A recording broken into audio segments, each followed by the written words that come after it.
신바람 사연 아파트. 오늘의 사연 시작하겠습니다. 안녕하세요. 저는 올해로 40대 초반이고 공무원으로 일을 하고 있습니다.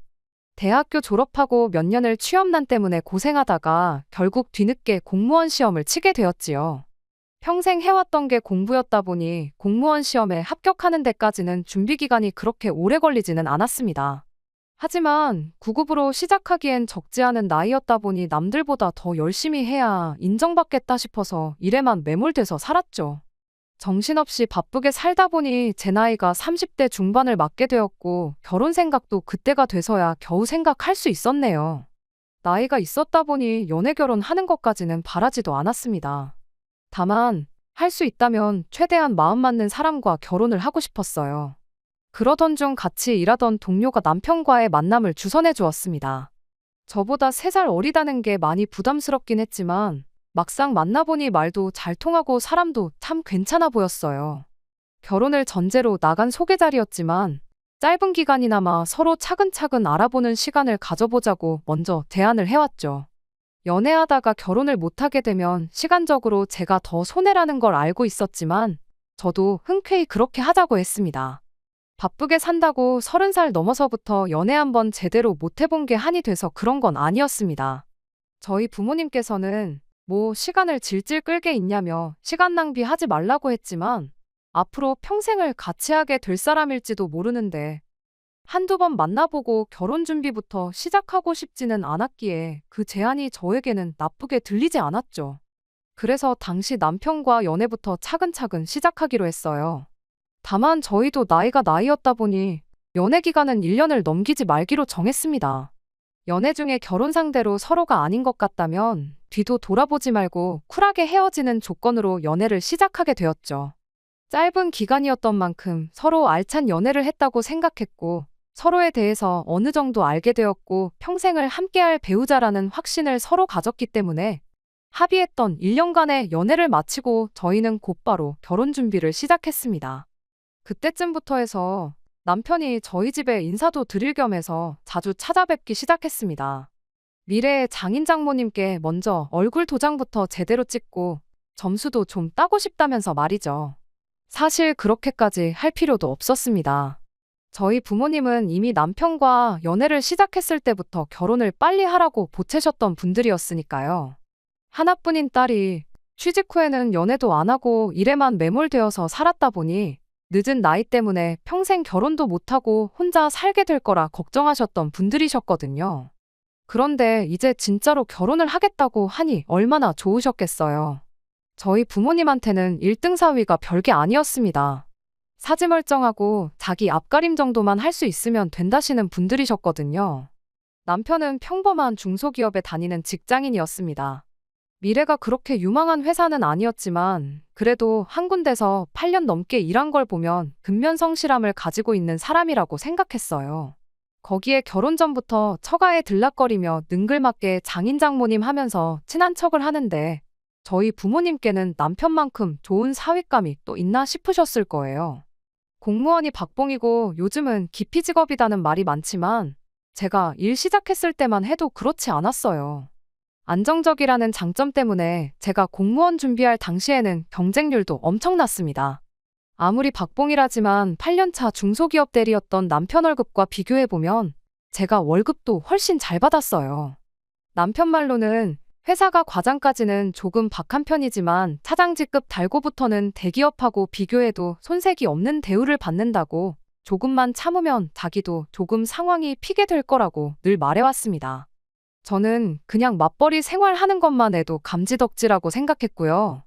아무튼 저희 집에서 남편이 열렬한 환영을 받은 데 비해서 시댁에서는 딱히 제가 환영을 받는 느낌은 아니었습니다. 처음 시댁에 인사를 드리러 갔을 때 예비며느리 왔다며 현관문에서부터 저를 반겨주셨지만 시어머니가 저를 쳐다보는 눈빛부터 느낌이 썩 좋지는 않았어요. 대신 시아버지의 경우에는 진짜로 저를 반겨주셨습니다. 그날 식사 시작하고 이야기 몇 마디 나누다가 판이하게 달랐던 두 분의 반응이 왜 그랬는지 대충 짐작은 할 수 있었어요. 아버님은 자식인 남편보다 저를 더 높게 쳐주셨어요. 말씀드렸다시피 그때 당시에는 공무원이 어느 정도 인정받는 분위기였거든요. 그리고 남편이 다니는 회사에 대한 믿음도 전혀 없으셨기도 했어요. 아버님은 남편이 처음 취직했을 때부터 회사가 별로 좋은 회사처럼 보이지 않는다며 몇 년 더 집에 있어도 되니 준비 더해서 더 조건 좋은 회사로 가거나 거기서 경력 조금만 쌓아서 이직을 하라는 식으로 쭉 남편을 설득해 오셨다고 하더라고요. 결국 남편이 고집을 부려서 그 회사에 여지껏 다니게 되었던 거였고요. 이직 이야기는 거의 매해마다 하셨다는데도 불구하고 남편은 지금 회사가 마음에 든다며 고집을 부렸다고 하더라고요. 아버님 딴에는 결혼한다고 집에서 도와주지도 못하는 형편인데 남자가 한 달에 250도 안 되는 벌이로 저놈 저거 평생 장가는 갈 수나 있을지 싶으셨다고 걱정을 하셨다고 합니다. 그런데 나랏 일하는 사람을 며느리로 보게 되었다고 좋아하셨던 거고요. 그와 동시에 시어머니는 공무원이 공무원이지 뭐 나랏 일까지 한다고 축혀 세워주냐며 회사 못 들어가는 애들이 하는 게 공무원이라고 아버님 말을 자르면서 동시에 저를 깎아내리셨어요. 그러더니 오히려 땡 잡은 건 당신 아들이 아니라 저라는 식으로 말을 하더라고요. 어린 남자 데려가는데 돈은 많이 모아놓았느냐며 빈정거리더라고요. 말 끝나기 무섭게 아버님이 교양머리 없게 그딴 걸 질문이라고 하고 있냐며 집안 망신 시키지 말라고 성질을 부리셨습니다. 덕분에 그 자리에서 갑자기 두 분이 부부싸움을 시작하게 되었고요. 처음 인사드리러 온 건데 두 분 싸우는 모습을 두 눈으로 목격하니 정말 밥이 입으로 넘어가는지 코로 넘어가는지 모를 정도로 당황스럽고 불편했습니다. 그래도 그날은 그 순간에 당황했던 것 말고는 분위기 자체는 나쁘지 않았고 저도 크게 실수한 건 없는 듯 싶었어요. 시어머니가 유별나다는 건 이미 알았지만 아버님이 경우가 밝은 분이셨고 시어머니가 선을 넘는 발언을 하면 제 앞에서 부부싸움을 하게 될지라도 뜯어말려주는 분이셨으니 결혼 후에도 크게 신경 쓸 문제는 아니겠구나 싶었습니다. 돈은 솔직히 남편과 비교해서 제가 훨씬 더 잘 모아놓았습니다. 제가 취직 조금 늦게 했다고 일에 매몰돼서 살았던 게 한몫했어요. 거기에 부모님 집에서 같이 살면서 생활비도 아낄 수 있었다 보니 돈을 모으기가 더 수월했었고요. 어느 정도 안정이 되고 나서 저도 친구들도 만나고 하고 싶었는데 막상 그때가 되니 친구들은 다 결혼을 해서 가정이 생기는 바람에 만날 친구들도 없어서 정말 돈 모으는 거 말고는 할 수 있는 게 없었습니다. 덕분에 결혼할 당시에 저는 이미 2억에 가까운 돈을 모아놓았어요. 9급으로 시작한 거 치고 엄청 잘 모은 편이죠. 당시 남편은 8년차 직장인이었지만 모아놓은 돈이 고작 4천만 원에 불과했습니다. 제가 모아놓은 돈의 반이반도 안 되는 금액이었죠. 그나마도 원래는 3천 조금 넘게 모아놓은 게 전부였는데 저랑 연애 시작하고 나서 결혼자금 모으겠다고 1천만 원을 더 모아놓은 상황이었어요. 어쨌든 그때는 짧은 기간이나마 1천만 원이나 모아놓은 게 경제관념은 가지고 있는 사람이라고 좋게 생각했습니다. 할 때는 하는 사람이구나 하는 믿음이 있었거든요. 지금보다 앞으로 결혼하고 나서가 가장 중요하다고 생각했기에 살림 합치고부터 잘하면 된다고 생각했어요. 상견례를 진행할 당시에는 시어머니가 의외로 아무 말도 없으셨습니다. 저희 부모님 앞에서 또 저를 깎아내리면서 남편을 축혀 세워주면 어쩌나 걱정했는데 아버님이 사전에 잘 이야기를 한 건지 오히려 먼저 농담도 하고 좋은 시어머니인 척 연기를 하셨죠. 그때까지만 해도 앞으로 결혼하고 나면 물을 수 없게 되는 거니 시어머니 딴에도 처음에는 그랬지만 앞으로는 저라 잘 지내보고자 성질을 누그러뜨리고 있는 거라 생각했어요. 어쨌든 간에 제가 돈도 더 많이 해오는 상황에 벌이도 더 좋은데 제가 나이 몇 살 많다고 꿀릴 게 없다는 생각이었죠. 그런데 그게 아니었어요. 시어머니는 이왕 이렇게 된 거 결혼 후에 시집살이라도 호되게 시켜서 분풀이라도 해야겠다는 심정인가 싶더라고요. 집은 오롯이 제 돈으로 30년도 더 된 14평 아파트를 하나 장만했습니다. 연식이 연식이니만큼 재건축에 대한 기대도 있었기에 거주뿐만 아니라 투자까지 두 마리 토끼를 한 번에 잡은 거라 생각했어요. 실제로 집을 사고부터 집값이 많이 오르기도 했고요. 남편이 모아놓은 돈으로 인테리어 약간 고치고 혼수랑 중고차 한 대를 장만했습니다. 모든 게 순탄하게 흘러가는 듯 싶었는데 시어머니가 난데없이 집 계약은 공동명의로 했느냐고 묻더라고요. 집은 순전히 전부 제 돈으로 구했던 것이었기에 제 명의로 했습니다. 결혼했지만 경제권을 합치지 않고 따로 관리하기로 하기도 했고 남편이 해오는 혼수며 기타 등등 비용을 생각하더라도 제가 몇 배나 돈을 더 쓴 건데 제 명의로 하는 게 당연한 거라 생각했어요. 시어머니는 그 이야기를 듣더니 욕심이 너무 험한 거 아니냐고 뭐라고 하더군요. 남편 돈으로 중고차 한 대 산 걸 가지고 뭐라고 하더라고요. 차는 솔직히 저 편하자고 산 거 맞아요. 일단 남편이 면허가 없기도 하고요. 그런데도 굳이 차를 산 이유는 집 위치가 남편 출퇴근하기에는 괜찮은 편이지만 저의 경우는 아니었거든요. 그런데 시어머니는 내 아들 돈으로 차 한 대 뽑는다고 할 때부터 알아봤는데 집이며 차며 다 네 거 하면 우리 아들 이름으로 된 건 뭐가 있느냐고 한 소리를 하는 거예요. 제가 뭐 한 대에 억소리 나는 외제차를 뽑은 것도 아니고 800만 원 주고 10만 킬로 넘게 탄 국산 준중형 차 하나 중고로 얻은 건데 이런 소리까지 들어야 하나 싶었습니다. 시어머니는 내가 내 자식을 얼마나 귀하게 키웠는데 어디 다 늙은 걸 며느리라고 데리고 와서 내 아들이 기도 못 펴고 부려먹히며 살게 되었다고 악담을 퍼붓더라고요. 너무 화가 나서 애초에 이럴 거면 결혼 허락은 왜 해줬냐 말하고 전화 끊어버렸어요. 그날 남편이 집에 와서 저한테 싹싹 빌면서 사과했죠. 시아버지도 저녁에 전화를 하셔서는 어머님 대신 사과를 하셨어요. 자기가 옆에 있었으면 그런 말 못하게 막았을 텐데 미안하다고요. 집에서 두 사람이 제 편을 들어주면 시어머니도 덜할 줄 알았는데 제 생각이 틀렸던 겁니다. 그렇게 시어머니는 결혼 생활 내내 사사건건이 저한테 시비를 걸면서 저를 까내리지 못해 안달이었어요. 그렇게라도 하지 않으면 당신 아들이 제대로 대접 못 받고 마누라 눈치 보면서 살 줄 알았나 보더군요. 반대로는 생각을 못했을까요? 시자짓 갑질 한번 저한테 할 때마다 그만큼 남편이 제 눈치를 봐야 한다는 사실을 말이에요. 집도 제가 해왔고 돈도 더 잘 버는 데다가 결혼 비용도 몇 배를 더 했는데 제가 솔직히 눈치 볼 게 뭐가 있겠어요. 시어머니가 저럴 때마다 남편은 영문도 모른 채 시어머니 대신해서 저한테 사과하고 집에서 찍소리도 못하고 뒤죽은 듯 있어야 했죠. 남편이 견디다 못해 시어머니한테 한마디 해야겠다고 제 앞에서 전화를 했던 적도 있었습니다. 남편 딴에는 자기가 강하게 말하는 모습 보여주면 시어머니도 그만하시겠지 싶어서 한 것 같은데 결과는 오히려 역효과였어요. 저도 옆에 있었다 보니 시어머니가 말하는 걸 똑똑히 들었어요. 제 귀를 의심하지 않을 수가 없었죠. 시작부터 내가 뭐 한다고 너를 다 늙어빠진 네 마누라한테 장가 보낸 줄 아느냐며 한마디 했으니까요. 여자가 남자보다 평균 수명이 길다고 하지 않느냐고 그럼 적어도 네가 죽어라고 피땀 흘려 돈 벌어놓고 일찍 죽어버리면 네 마누라가 남은 돈 혼자서 펑펑 쓰지는 않겠구나 싶어서 허락했던 거라더군요. 그런데 돈 가지고 어린 남편 휘두르는 꼴을 보니 괜히 장가 보낸 것 같다는 소리를 하더라고요. 워낙 순식간에 튀어나온 말이라 남편도 시어머니를 멈출 수 없었고 저도 듣다가 안 되겠어서 전화기 뺏어 들고 한마디 했습니다. 어머님이야말로 아버님보다 나이가 5살이나 어리시지 않느냐. 그런데 어떻게 그런 말을 하실 수 있느냐고요. 저는 나가서 돈이라도 벌어오고 어머님 아들보다 돈도 더 잘 벌지 않느냐. 남편 돈으로 놀고 먹을 생각은 추워도 없으니 걱정 마시라 한마디 했습니다. 시어머니는 제가 들었을 거라곤 생각도 못했는지 잠시 당황하더니 이미 돌이킬 수 없는 걸 알게 된 건지 오히려 저한테 큰 소리를 내기 시작했죠.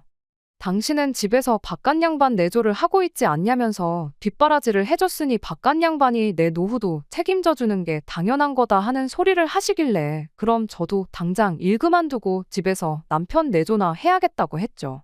나이 많은 며느리라서 얼마나 다행이냐고. 그래도 일찍 죽어버리고 돈이 남으면 아까우니 돈은 앞으로 모으지 말고 있는 대로 다 써버려야겠다고 한마디 했습니다. 결국 시어머니와는 전화로 돌이키기 힘든 만큼까지 싸우게 되었고 그 덕에 한동안 시댁과 연을 끊고 지내게 되었습니다. 남편은 따로 시어머니와 연락을 하는 듯 보였지만 그걸 가지고 아예 못하게까지 하지는 않았습니다. 괜히 저 때문에 연 끊고 지낸다는 소리 듣고 싶지도 않았고 더 이상 시어머니가 저에게 피해만 끼치지 않는다면 아무런 상관없다는 생각이었거든요. 시댁과 아예 연락을 안 하고 지낸 건 아니었어요. 이따금씩 시아버지한테서는 잘 지내냐는 안부 연락이 걸려왔습니다. 평소에도 워낙에 저를 챙겨주시던 분이었으니 시아버지의 연락까지는 저도 무시하지 않았어요. 그러다 코로나 시기 막바지쯤 해서 일이 터지게 되었습니다. 남편 회사가 코로나 시작된 이래로 상황이 안 좋아지기 시작했거든요. 남편이 성실하기는 했지만 회사 내에서 크게 인정받는 사람은 아니었더라고요. 당장 해고를 시키지는 못했지만 남편이 직장 내에서 말 못할 괴롭힘을 당하고 있다는 사실을 알게 되었습니다. 실업급여 주는 것도 싫었던 건지 남편 스스로 관두게 만들 작정이었던 거예요. 하루는 남편 자리에 의자를 치워버렸다더라고요. 실적 운운하면서 남들 앉아서 일하는데 서서 일하라는 식으로 말이죠. 할 일도 없는데 땡볕 무더운 날씨에 교통비도 없이 외근을 보내서 굴린다던가 하는 식으로 남편의 숨통을 조여왔습니다. 남편은 그래도 월급은 나오니까 새 일자리 구해질 때까지는 그냥 참고 다니겠다는데 솔직히 그 이야기 듣고 그만두라고 하지 못할 사람이 세상에 몇이나 되겠나요? 그러던 와중에 엎친 데 덮친 격으로 시아버지까지 실직을 당하게 되었습니다. 그로 인해 시부모님 노후 문제에 비상등이 켜져 버렸죠. 아버님이 일하던 곳 사정이 코로나 끝나고 나니 오히려 더 어려워지면서 나이 많은 순서부터 정리해고를 당했다고 하더라고요. 남편이 회사에서 그 고생을 하는 가운데 시댁에 생활비까지 보내야 할 수도 있게 되었으니 정말이지 머릿속에 생각이 터질 듯이 많았죠. 남편 이직할 때까지 외벌이로 버티는 건 할 수 있지만 시댁 생활비까지 부담하라 그러면 못하겠다 싶었거든요. 남편이 하루하루 회사에서 버티고 있던 상황이긴 했지만 회사에서도 남편이 저렇게 버티고 나오면 그냥 해고를 할 수도 있었으니 남편 수입이 사라지는 건 시간 문제라 생각했습니다. 그래서 한 번은 남편을 불러서 이야기했죠. 당신 직장이 사라지고 당분간 집에서 있게 된다고 해도 괜찮다. 저금도 상당히 있으니 당신이 일자리만 빨리 구해준다면야 몇 개월 외벌이 하는 거는 아무런 문제도 되지 않는다고요. 하지만 시댁 생활비는 다르다고요. 아버님 성격에 우리한테 손 벌리지는 않으실 게 뻔하지만 시어머니는 당장부터 앓는 소리를 하고 계시지 않냐고. 시댁의 생활비까지라고 하긴 뭐하지만 한 달에 100만 원까지는 내가 어떻게든 해주겠다고 했어요. 대신 조건을 하나 붙였습니다. 시어머니한테 생활비가 필요하면 나한테 직접 연락해서 나한테 직접 받아가시는 조건이라고요. 시어머니 기를 죽이거나 그러려는 생각은 절대 아니었습니다. 저한테 고마워할 필요까진 없지만 저한테 조금이나마 미안한 마음을 가졌으면 싶었던 마음이 더 컸겠네요. 그런데 또 연 끊고 지내던 며느리한테 연락해서 생활비 타가는 건 시어머니 입장에서 자존심이 엄청 상하는 일이었나 봐요. 아버님 실직 소식을 들었을 때 길어야 2주 정도면 연락이 오겠구나 싶었는데 거의 반년이 지나가도록 저한테 연락 한 통이 없었거든요. 그렇게 반년이 지나서 시댁 소식을 듣게 되었는데 참으로 어이가 없는 소식이었습니다. 시어머니가 시아버지랑 이혼을 하기로 했다는 소식이었죠. 경제적 능력을 잃은 시아버지가 더는 필요 없어진 건지 평생 가족을 위해 헌신한 시아버지를 시어머니는 헌신짝 버리듯 버리기로 결정을 했던 거죠. 그나마 가지고 있던 집이나 기타 등등 재산을 분할받을 수 있었으니 노후 대책으로 적금 몇 개랑 집 한 채 덩그러니 있는 게 전부였는데 그걸로 둘이서 아둥바둥 아끼고 사느니 시어머니 딴에는 이혼해서 재산 절반 분할받는 게 손해보는 장사가 아니라고 생각했나 봅니다. 아버님도 책임감이 워낙에 강하셨던 분이니 시어머니의 그런 결정이 마음에 안 드셨겠지만 결국 재산을 반씩 분할하기로 하고 협의 이혼을 해주기로 하셨어요. 저는 그게 왠지 제 잘못처럼 느껴졌습니다. 한 달에 돈 100만 원이 뭐라고 그거 사이 안 좋은 시어머니한테 그냥 주기 싫어서 시어머니한테 직접 연락하라고 자존심을 부리다 시부모님을 이혼시켰구나 하는 생각이 들었거든요. 아버님한테는 죄송하다고 전화를 드렸어요.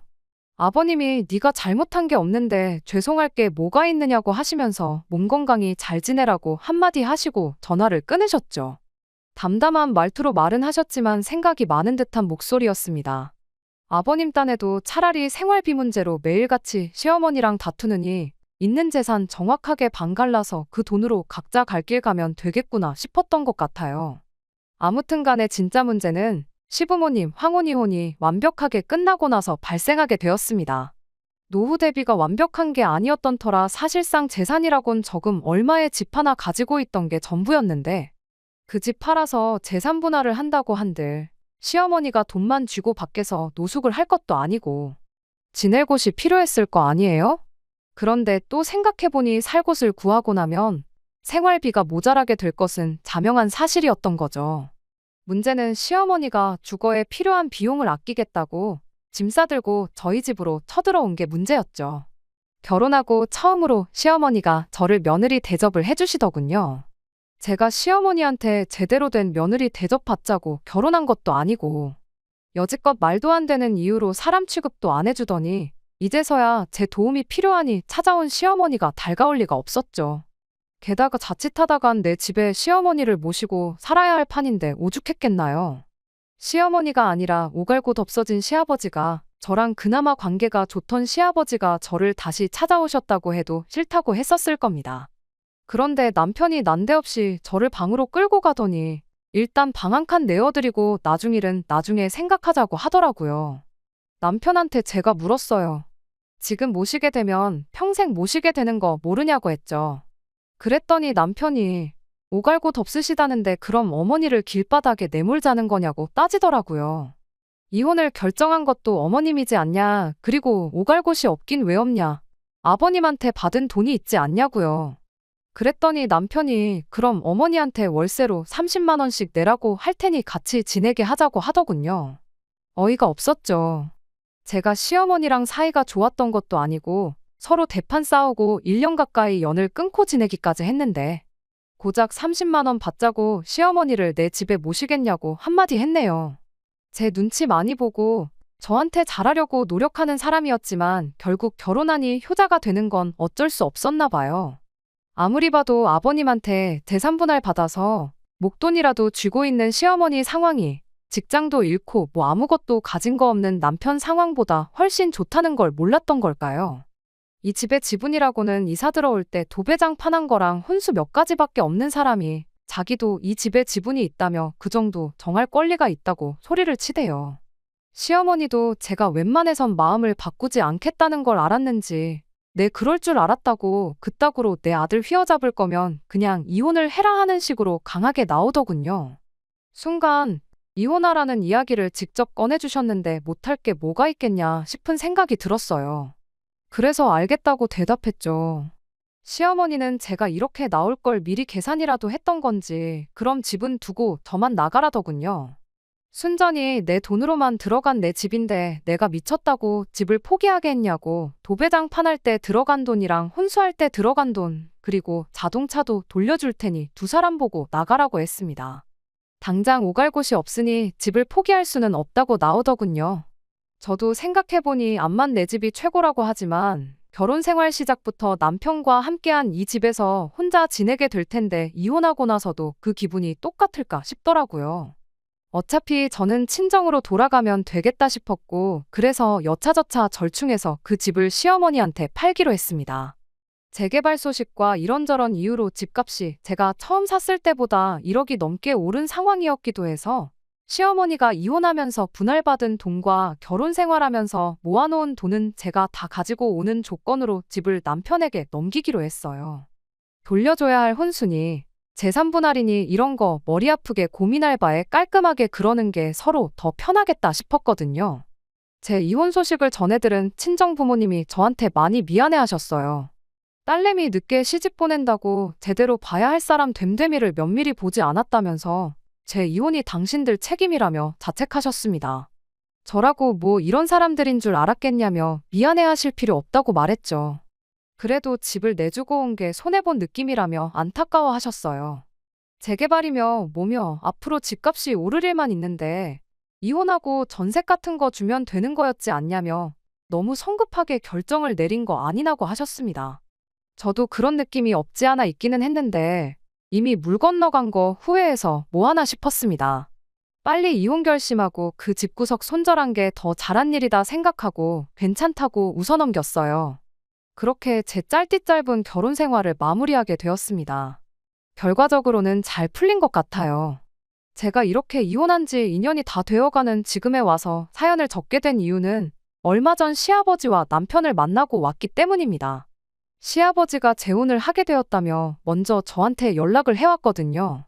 이혼 후에 연락을 따로 주고받지 않았는데 듣자 하니 아버님은 재산 분할한 돈으로 고등학교 때 고향 친구였던 분과 식당을 하나 차리셨다더군요. 그 짧은 사이에 아버님 식당은 놀라울 만한 성공을 거두게 되었고 같이 사업을 시작한 그 고향 친구분과 재혼을 하기로 했다는 거죠. 남편은 아버님 결혼식장에서 만나게 되었어요. 이혼했으니 불편한 사이긴 했지만 그렇다고 굳이 피하거나 숨을 이유도 없다 생각해서 오랜만이라고 인사를 했죠. 아는 사람이라고는 한 명도 없으니 끝나고 남편하고 오랜만에 같이 식사도 했고요. 남편이 잘하지도 않는 술을 대낮부터 마시며 신세한탄을 하기 시작했어요. 저랑 살 때가 좋았다면서 신경질적인 어머니랑 둘이서 사는 게 지친다더라고요. 재개발 노리고 저한테 집을 사갔는데 집값은 오히려 제가 처음 집을 샀을 때 가격으로 내려갔고 재개발도 요즘 공사 비용 때문에 오히려 주민들이 반대를 하는 분위기라며 완전 망했다는 소리를 하더군요. 식사 말미에는 술에 취해가지고 어떻게 아버지가 가족들을 내팽개치고 이렇게 재혼을 할 수 있냐며 아버님이 가족들을 배신했다니 어쨌다니 하는 소리를 하길래 정신 똑바로 차리라고 한마디 해주고 자리에서 일어났습니다. 아버님 힘들 때 먼저 배신한 게 누군데 이제 와서 그딴 소리를 하느냐고요. 인과응보라는 말은 드러나 봤냐고. 집값이 내려간 것도 아버님이 재혼한 것도 지은 죄가 있으니 돌려받는 거고 이 상황을 선택한 건 다른 누가 아니고 당신하고 당신 어머니니 어디 가서 탓하지 말라 한마디 해주고 왔네요. 나오는 길에 아버님한테는 재혼 축하드린다고 앞으로 행복하게 잘 지내시라고 해주고 왔고요. 속이 후련해져서 이렇게 이혼한 지 2년이나 지나서 짧게나마 제 이야기를 적어보내게 되었습니다. 결국 제가 이혼했다는 사실은 변함이 없지만 저런 남편과 시어머니와 평생을 함께하는 것보다 지금 제 삶이 훨씬 나은 것 같아 마음은 편해졌네요. 끝까지 들어주셔서 감사합니다. 오늘의 사연은 여기까지입니다. 구독과 좋아요, 알람 설정 부탁드리고 더 좋은 사연으로 다시 찾아뵙겠습니다. 감사합니다.